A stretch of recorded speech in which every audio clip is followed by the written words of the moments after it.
ভারতবর্ষে হিন্দু ধর্মাবলম্বীদের সবচেয়ে বড় ভিড় কোথায় দেখা যায় জানেন? সেখানেই চলেছি। এখানে পৌঁছানোর জন্য না তো রয়েছে স্থলপথের কোনো ব্যবস্থা, না রয়েছে আকাশপথে। এখানে পৌঁছানোর একমাত্র পথ হলো জলপথ। কেননা এই জায়গাটি হলো গঙ্গা নদীর মিলনস্থলের কাছে গড়ে ওঠা একটি দ্বীপ, যার চারিদিকে শুধু রয়েছে জল আর জল। সাধারণ জীবন থেকে এই আইসোলেটেড দ্বীপে আমি কাটাতে চলেছি 4টে দিন আর 4টে রাত। এই 4 দিনে কখনো বা চলেছি নদীর মাঝে মাছ ধরতে, কখনো বা চলেছি কপিনমুনির আশ্রমে, কখনো কোথাও না গিয়ে গাঙের ধারে বসে কেবলমাত্র নিজেকে প্রশ্ন করেছি এই দ্বীপে এসেই সাধু সন্ন্যাসীরা শান্তি খুঁজে পায় তার মনে। তেনারা কেন শান্তি খুঁজে পায় তা তো জানি না, কিন্তু আমি কেন খুঁজে পেয়েছিলাম তা আপনাদের জানাবো। তো চলুন আমরা সবাই মিলে ঘুরে আসি সেই পশ্চিমবঙ্গের বিখ্যাত সাগর দ্বীপে। তো ওয়েলকাম বন্ধুরা, আপনাদের সবাইকে স্বাগতম জানাই মেহবুব অ্যাডভেঞ্চার ডায়েরির নতুন পাতায়। সাইকেল নিয়ে যে ভারতবর্ষ ভ্রমণে বেরিয়েছিলাম তাতে ব্যর্থ হই। এইদিকে কিছু টাকা এখনো পকেটে রয়েছে, আর সেই টাকাকে খরচের জন্যই আজকে সাগরে পাড়ি দিয়েছি। যেমনটি আগেই বলেছিলাম যে এখানে পৌঁছানোর জন্য স্থলপথে কোনো ব্যবস্থাই নেই। হলদিয়া টাউনশিপ থেকে ট্রলার রয়েছে, মনে হয় প্রতিদিনই 8:30 এবং 11:30 দিকে 2টি ট্রলার রয়েছে। প্রতিদিন রয়েছে কিনা এইটা একটু যাচাই করে নেবেন। আমি গিয়েছিলাম সোমবার দিন, এই দিনকার কিন্তু 2টি ট্রলারই ছিল।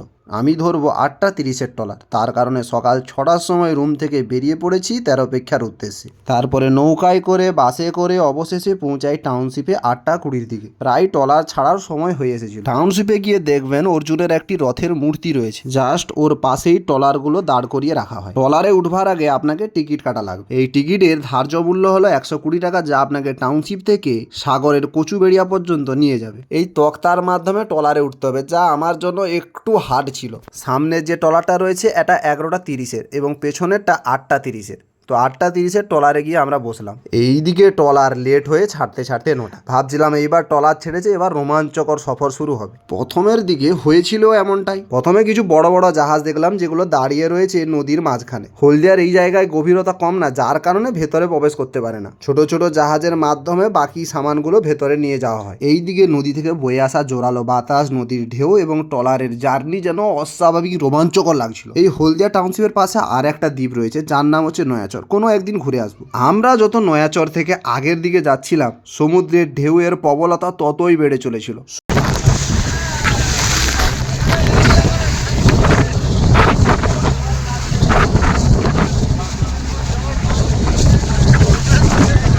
সমুদ্রের ঢেউ আমাদের ট্রলারে খুব হার্ডভাবে হিট করছিল। সমুদ্রের ওয়েভ কখনো আমাদের উপরে, কখনো বা নিচের দিকে নামিয়ে আনছিল। সমুদ্রের জল কখনো বৃষ্টির মতো ঝরে পড়ছিল আমাদের ট্রলারের উপরে। রোমাঞ্চকর জার্নি এখন ভয়ানক রূপ নিয়েছে। কিছু মানুষ এমনও ছিল যিনারা কান্নায় ভেঙে পড়েছে। একটা কথা স্পেশালি মেনশন করতে যাই, যখন এই ধরনের 2.5 ঘন্টার কোনো নদীর সফরে চলেছেন, যতটা সম্ভব হালকা খাওয়ার চেষ্টা করবেন। কেননা যেভাবে ঝাঁকুনি চলছে, কখন যে পেটের খাবার মুখে চলে আসবে বুঝতেই পারবেন না। আমারও একই অবস্থা। তার জন্য ভাবলাম নিজেকে সামলানোর জন্য সব থেকে বেস্ট প্রসেস ঘুমিয়ে যাও। যেই ভাবনা সেই কাজ, সঙ্গে সঙ্গে ঘুমিয়ে পড়েছি ট্রলারের উপরে। 2.5 ঘন্টার সফর ছিল নদীপথে। কতক্ষণ যে এইভাবে ঘুমিয়েছিলাম তার কোনো ধারণা নেই। ঘুমটা ভেঙেছিল আমার ভাইয়ের ডাকে। সাগরের দ্বীপ এইখান থেকেই দেখা যাচ্ছে। দ্বীপটি দূর থেকে দেখতে এমন লাগছিল যেন মনে হয় কোনো এক ডিসকভারি চ্যানেলের এপিসোডে রয়েছে। নৌকাটি ধীরে ধীরে কচুবেড়িয়ার ডাঙায় লাগে। সেইখান থেকে এবার টোটো করে যেতে হবে আমার বেটির বাড়ি। আমাদের কিন্তু সাগরে প্রচুর রিলেটিভ রয়েছে। প্রচুর মানুষ এমন রয়েছে যিনারা আমাদের ওইখান থেকে ঘর দর ছেড়ে এখানে এসে বসবাস শুরু করেছে। এমনও বহুজন রয়েছে যাদের বিয়ে দেওয়া হয়েছে এই সাগর দ্বীপে, আর এই দ্বীপের মধ্যে তাদের বন্দি করে সবাইকে ভুলিয়ে দেওয়া হয়েছে। আমি এই 26-27 বছরে প্রথমবারের জন্য ঘুরতে এসেছি এই সাগরে। আমার বেটির বাড়িতে যাওয়ার জন্য কচুবেড়িয়া থেকে কিছুটা এগোতে হবে, যেখানে পৌঁছাতে হবে কৃষ্ণনগর। একদম গাঙের ধারেই ঘর। বেটির বাড়ি পৌঁছাতে প্রায় দুপুর। গাঙে পৌঁছানোর সাথে সাথে নদীর উপর থেকে বয়ে আসা বাতাস যখন ধাক্কা দিচ্ছিল শরীরে, উফ, জাস্ট আমেজিং। দারুণ প্লেস। তুমি তো উঠিরা ডেলি ভিডিও ছাড়লে না, ভাইরাল হয়ে যাবো। এখনও দিনের অনেক অংশই বাকি, কিন্তু শরীরের ঘুরবার শক্তি শরীরে নেই বললেই চলে।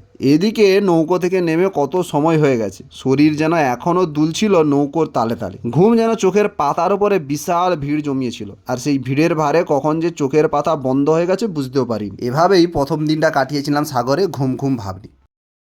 আজকে সাগরে আমার দ্বিতীয় দিন। অনেকটা ফ্রেশ মনে হচ্ছিল। রাতের ঘুম যেন সমস্ত ক্লান্তি দূর করিয়ে দিয়েছে। এই দিকে আলাদা ধরনের একটা এক্সাইটমেন্টও মনের মধ্যে কাজ করছিল, কেননা আমি চলেছি মাছ ধরার উদ্দেশ্যে। আর এই জায়গাতেই আমি আমার ড্রোন হারিয়ে ফেলেছিলাম। এরা সকালে গিয়েই জাল দিয়ে এসেছে, এখন শুধু জালগুলো তুলে আনার পালা।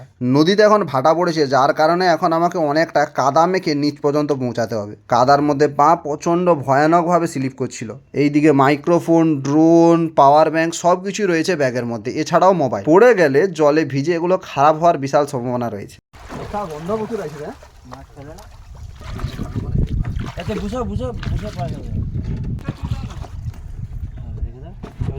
পায়ের কাদা ভালো করে ধুয়ে উপরের দিকে কোনোভাবে হাতড়ে উঠেছি। ওঠার সঙ্গে সঙ্গে নৌকোতে স্টার্ট দিয়ে চলেছে আমাদের নৌকো গাং ছেড়ে সমুদ্রের দিকে। ভাবলাম এইখানেই ড্রোন শটটা সব থেকে ভালো আসবে। আমার এখন পর্যন্ত ড্রোনে নেওয়া সব থেকে সুন্দর শটগুলির মধ্যে এটি একটি। কেউ চাইলে আমার এই শটগুলি তার রিলসে ইউজ করতে পারে, শর্ত একটাই, ক্রেডিট লিস্টে আমার কিন্তু চ্যানেলের নাম দেওয়া লাগবে। আমার ভিডিওগুলি খারাপ হচ্ছে কি ভালো হচ্ছে তার উপর একটা কমেন্ট, বাস এতটাই করলেই হবে।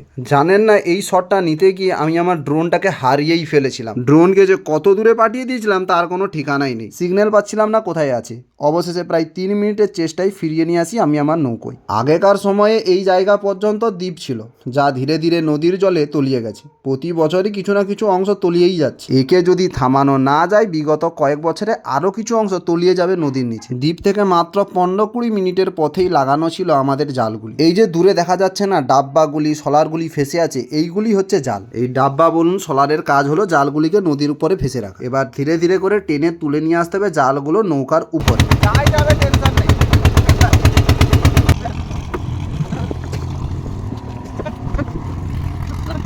জাল একদিকে, মাছ একদিকে চলে যায়।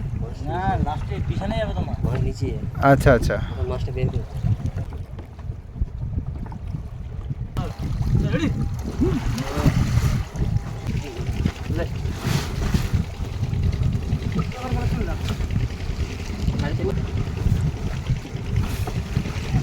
বলছিল নাকি এখানে নদীতে এখন স্রোত রয়েছে, যার কারণে বাকি জালগুলো আর তুলবে না। একটা জালের মাল তুলেই সেটাকে ভালোভাবে বেছে নেবে, আলাদা মাছকে আলাদা আলাদা করে রেখে দেবে। এই মাছ বাঁচতে বাঁচতে প্রায় 1 থেকে 1.5 ঘন্টা পার হয়ে যায়। তারপরে শুরু হয় অন্যান্য জালগুলি তোলার পালা। প্রায় 4টে জাল পরপর উঠেছিল। আমার নৌকা দাঁড়িয়েছিল ঠিক একদম খারাপ পানি এবং ভালো পানির মিলনস্থলের কাছে, দেখতে দারুণ লাগছিল। আমি আজও পর্যন্ত এইসব দৃশ্য কেবলমাত্র ইউটিউব শর্টস আর ফেসবুকে দেখেছি, আজকে প্রথমবার নিজের চোখে এই দৃশ্যগুলো দেখলাম। এই দিকে স্রোতের কারণে নৌকা কিন্তু বিশাল দুলছিল। 4টে জাল তখন তোলা শেষ হয়, আমার অবস্থা একদম শেষ। সেই এসেছিলাম কখন 12টার সময়, এখন বেজে গেছে 3টে। ডাঙ্গায় ফিরে আসতে প্রায় 4টে বাজে। গাঙের একদম শুরুর দিকে নৌকাটা নিচের তালার মাটিতে লেগে যায়, তাই 4 জনে নেবে নৌকাটাকে কোনো রকম টেনে টেকে আগের দিকে নিয়ে যায়। যেখান থেকে নৌকা শুরু হয়েছিল ঠিক সেই জায়গায় পৌঁছে গেছি। এবার একে একে করে সমস্ত মাছ নৌকা থেকে এবার নামাতে হবে। এই দিকে নৌকা থামার সঙ্গে সঙ্গে আমার অবস্থা খুবই খারাপ, পেটের মধ্যে যা ছিল সব বেরিয়ে গেছে। তাই কিছু ছবি নেওয়ার থাকলেও আর নেওয়া সম্ভব হলো না।